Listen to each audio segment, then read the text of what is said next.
নমস্কার বন্ধুরা। যেমন তোমরা জানো ১৬ ও ১৭ মার্চ ফুড এসআই এক্সামের ডেট নিয়ে কথা চলছে। হয়তো সেই ডেটে পিএসসি এক্সাম কন্ডাক্টও করে দিতে পারে। আর কথা মতো যদি সেই ডেটে এক্সাম কন্ডাক্ট হয় তাহলে কিন্তু হাতে আর বেশি সময় নেই। হাতে রয়েছে এই ফেব্রুয়ারি মাস আর খুব বেশি হলে মার্চ মাসের ১০টা দিন। ৫-৬ দিন তুমি ছেড়েই দিতে পারো, কারণ ফেব্রুয়ারি মাসে যে তুমি ডেডিকেটেডলি ২৯টা দিনই পড়বে সেটা সম্ভব না। ১-২ দিন এইদিক ওইদিক করেই কিন্তু কেটে যাবে। তাহলে এখন আমাদের কি করণীয়? আমাদের যেটা এখন করতে হবে সেটা হচ্ছে ৪০ দিনের একটা শিডিউল বানিয়ে ফেলতে হবে। আর সেই শিডিউল অনুযায়ী আমাদেরকে এক্সামের জন্য প্রিপেয়ার হতে হবে। প্রথমে দেখে নেব আমরা কোয়েশ্চেন্স পেপার কেমন আসতে পারে, কি পড়তে হবে, কবে কোন সাবজেক্টটা পড়বে, কত মার্কস আনতে হবে বা আনার চেষ্টা করতে হবে, আর কোথায় থেকে পড়বে বা কোন স্টাডি ম্যাটেরিয়ালসকে ফলো করবে এই ৪০টা দিন। এই সবকটা টপিককে আমরা এবার ডিসকাস করে নেব একটু। প্রথমে হচ্ছে যেটা কোশ্চেন্স পেপার কেমন আসতে পারে।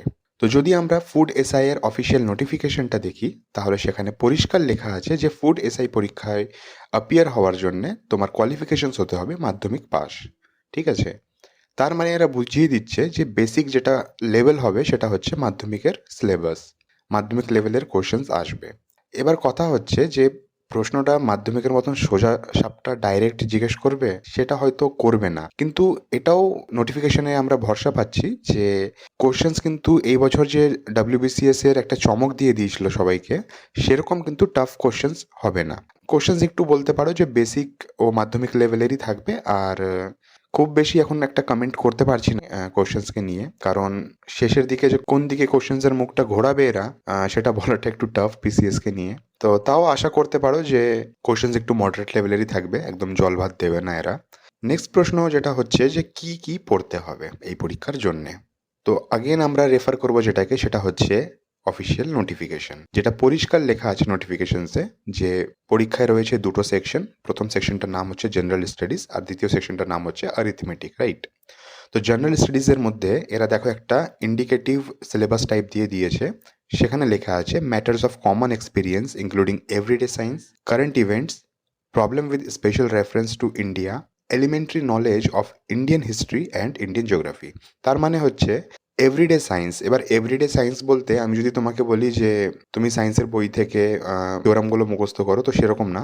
অ্যাপ্লিকেবল সায়েন্স, অ্যাপ্লিকেবল সায়েন্স বলতে যেগুলো তোমার রোজকার জীবনে ঘটছে। যেমন ধরে নাও প্রিভিয়াস ইয়ার্সেরই কোশ্চেন্স আছে একটা, যে একটা পাখির পালক আর একটা পাথরকে যদি ভ্যাকুয়ামের মধ্যে ফেলা হয় তো তাহলে কোনটা আগে মাটিতে পৌঁছবে।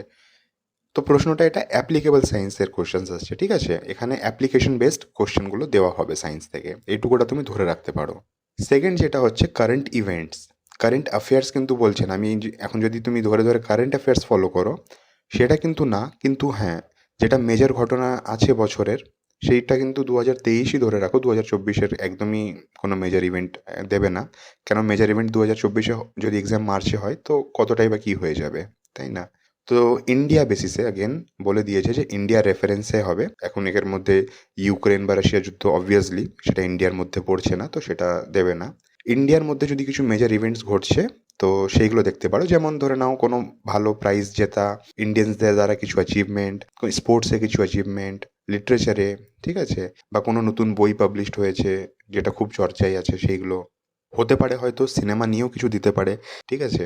আচ্ছা, নেক্সট হচ্ছে elementary knowledge of Indian history and geography, Indian geography. তো এলিমেন্টারি নলেজ বলতে গেলে খুব বেসিক একটা নলেজ লাগবে, যেটা মাধ্যমিকের স্টুডেন্টের মধ্যে একটা হয়ে থাকে, ঠিক আছে? তো সেইটুকু হিস্ট্রি আর জিওগ্রাফি যে আছে সেইটুকু তোমাদেরকে পড়তে হবে। তার মানে এই নয় যে হিস্ট্রি জিওগ্রাফি ছাড়া পলিটি বা ইন্ডিয়ান কনস্টিটিউশন থেকে প্রশ্ন দেবে না। আমরা যদি প্রিভিয়াস ইয়ার্সের কোশ্চেন পেপার দেখি তাহলে বুঝবো যে ২০১৪ সালে একটা পলিটি থেকে প্রশ্ন এসেছিল। ঠিক সেইভাবেই ২০১৯ সালে কিন্তু বেশ কটা প্রশ্ন পলিটি থেকে এসেছিল, আর ইকোনমিক্স থেকেও কিন্তু প্রশ্ন এখানে ছিল। তার মানে এরা যে সিলেবাস দিয়েছে সেটা একটা ইন্ডিকেটিভ সিলেবাস। অঙ্কের সেকশনেও কিন্তু সেম ব্যাপারই রয়েছে। ৫০টা প্রশ্ন এখানে দেবে।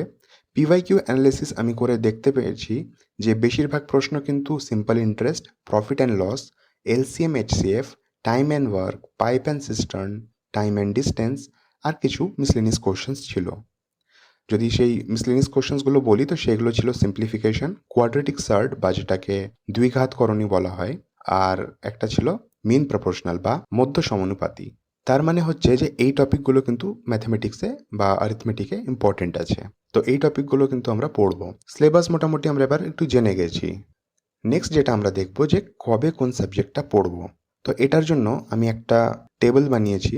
এটা একটা স্কেডিউলের টেবিল। এই স্কেডিউলটা একটা জেনারেল আইডিয়া। সবার নিজের ডেইলি রুটিন আছে। কেউ দিনে 10 ঘন্টা পড়ার জন্যে সময় দিতে পারবে বা কেউ 6 ঘন্টা দিতে পারবে। কারণ তাদের নিজস্ব একটা কিছু কাজ আছে বা তারা কোনো কাজ বা জবের সাথে যুক্ত আছে। ঠিক আছে? তার জন্যেই এটা কিন্তু একটা জেনারেল আইডিয়া দেওয়ার চেষ্টা করেছি। আর এটাকে তুমি তোমার মতন অ্যাডজাস্ট করে নিতে পারবে। এই টেবিলে তোমরা দেখতে পাচ্ছ যে আমি কিন্তু এটা দিন হিসেবে দিইনি, এটা আমি সপ্তাহ হিসেবে দিয়েছি। আমাদের কাছে 40টা দিন আছে। তার মানে যদি আমি 7 দিন করে ভাগ করি তো কাছাকাছি 6টা সপ্তাহ আমাদের কাছে রয়েছে। এই 6টা সপ্তাহে আমরা যেটা করব সেটা হচ্ছে প্রথম সপ্তাহে আমরা অ্যারিথমেটিক থেকে LCM, HCF, simplification, quadratic surd আর জেনারেল স্টাডিজ থেকে হিস্ট্রি এমসিকিউ, জিওগ্রাফি এমসিকিউ আর মিসলেনিয়াস জিকে আমরা সলভ করব। দেখো এখানে আমি এমসিকিউ এই জন্য লিখে দিয়েছি কারণ হচ্ছে যে তুমি ডিটেলে যদি একটা বই পড়তে যাও তো এটা কিন্তু কমপ্লিট হবে না। 40টা দিনে কিন্তু সিলেবাস কমপ্লিট হবে না। তাই চেষ্টা করবে যে এমসিকিউ করেই আমরা প্রত্যেকটা এরিয়া কভার করে নিতে পারি। সেইভাবেই কিন্তু এখানে সেকেন্ড উইক দেয়া আছে simple interest, profit and loss. General স্টাডিজের ক্ষেত্রে আবার সেই লাইফ সায়েন্স, ফিজিক্যাল সায়েন্স আর এমসিকিউ আছে, মিক্সড এমসিকিউ আছে।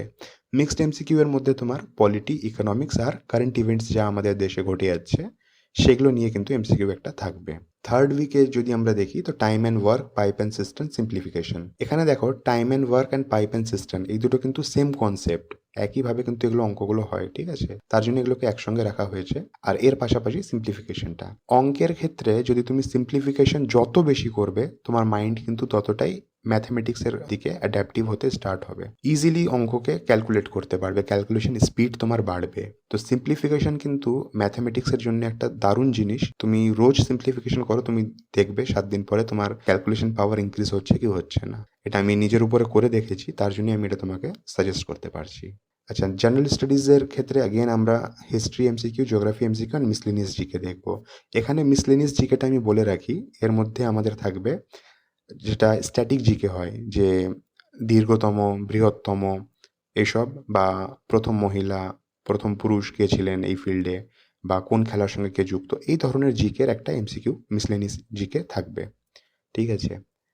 ফোর্থ যেটা হচ্ছে সেটা হচ্ছে time and distance, simplification, mean proportional. Mean proportional থেকে আমি বিসিএস এর তুমি 2014 থেকে 2023 অবধি যে কোনো কোশ্চেন পেপার তুলে নাও, ওখানে মিন প্রপোর্শনালের কিন্তু অঙ্ক একটা না একটা থাকছেই। তার মানে এটা কিন্তু খুব একটা ইম্পর্টেন্ট টপিক বলতে পারো, খুব ইজি টপিক প্লাস খুব important at the same time. Okay, তো এখান থেকে মিন প্রপোর্শন আমরা দেখে নেব।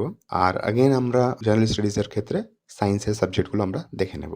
এবার এটাতে তোমার 4টা সপ্তাহ মানে একটা মাস কিন্তু শেষ হয়ে গেল। ফিফথ যেটা উইক আছে সেখানে আমরা পিওয়াইকিউ করব। পিওয়াইকিউ লিটারালি পেপার ধরে সলভ করব। Related questions paper, related question paper মানে হচ্ছে, দেখো ফুড এসআই হচ্ছে মাধ্যমিক লেভেলের পরীক্ষা, আর রাজ্যে কিন্তু মাধ্যমিক লেভেল পরীক্ষা অনেক হয়। ঠিক আছে? এরকম নয় যে এটাই একটা পরীক্ষার জন্য মাধ্যমিক কোয়ালিফিকেশন দরকার, এরকম মাধ্যমিক লেভেলের আরো পরীক্ষা হয়। তো সেই কোশ্চেন পেপারসগুলো আমরা সলভ করার চেষ্টা করব, কারণ কোশ্চেন্সের একটা প্যাটার্নের আইডিয়া পাওয়া যাবে আর রিসেন্ট কোশ্চেন পেপারসগুলো পাওয়া যাবে। এছাড়া হচ্ছে মক কোশ্চেন্স, যেটা ভিন্ন রাজ্যে পরীক্ষা হয়ে থাকে ফুড এসআই এর জন্য, বা নানা রকমের প্রশ্ন, নানা রকমের সেই লেভেলের পরীক্ষা হয়ে থাকে, সেখান থেকেও কিন্তু আমরা কোশ্চেন্স নিয়ে সেটা একটা মক কোশ্চেন পেপার বানিয়ে সেগুলোকে আমরা সলভ করব। আর সিক্স যেটা রয়েছে, তুমি যা যা পড়েছো ওই 5টা উইকে, 4টা উইকে, সেটা কিন্তু 6 নম্বর সপ্তাহতে তোমরা ওটা রিভাইজ করবে। আর এই সমস্ত কিছুর পাশাপাশি স্টাডি উইথ সুদীপ তোমার সাথে আছেই। টপ 30 এমসিকিউজ এর সিরিজ আমাদের চলছে, যেমন চলছে সেটা তুমি দেখলে তোমার কিন্তু ওখানে লাভ হবে, তো লস হবে না, কারণ তোমার জেনারেল স্টাডিজ তো কভার হচ্ছেই। এছাড়াও একটা প্রশ্ন সলভ করার পেছনে এটা আমাদের ইন্টেনশনালি ইচ্ছে থাকে যে সেই প্রশ্নের কিন্তু তোমাকে ইনসাইট দেওয়া হয়, যাতে তোমার কি হয় যে সেই সেকশনটার যা ইনফরমেশন আছে, যা একটা বেসিক নলেজ হওয়া দরকার, সেটা যাতে তোমাকে আমি প্রোভাইড করাতে পারি। রাইট? তো সেইভাবেই কিন্তু কোশ্চেন্সগুলো করানো হচ্ছে চ্যানেলে। তো সেটা তুমি দেখে নেবে।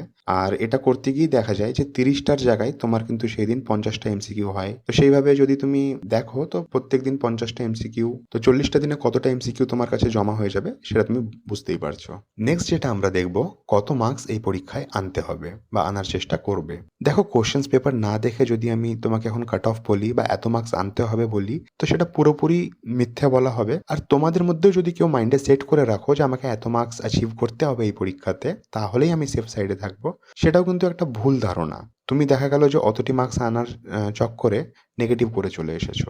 রণক্ষেত্রে না নেমে তুমি কি করে বুঝবে যে যার সঙ্গে লড়াই করতে চলেছো সে কতটা স্ট্রং? জাস্ট একটা আইডিয়া হতে পারে তোমার আগে থেকে যে এই মানুষটা বা এই জিনিসটা এতটা কঠিন হতে পারে, রাইট? তো আমরাও এখানে একটা আইডিয়াই নেব। আর এই আইডিয়াগুলো কোথায় থেকে পাবো?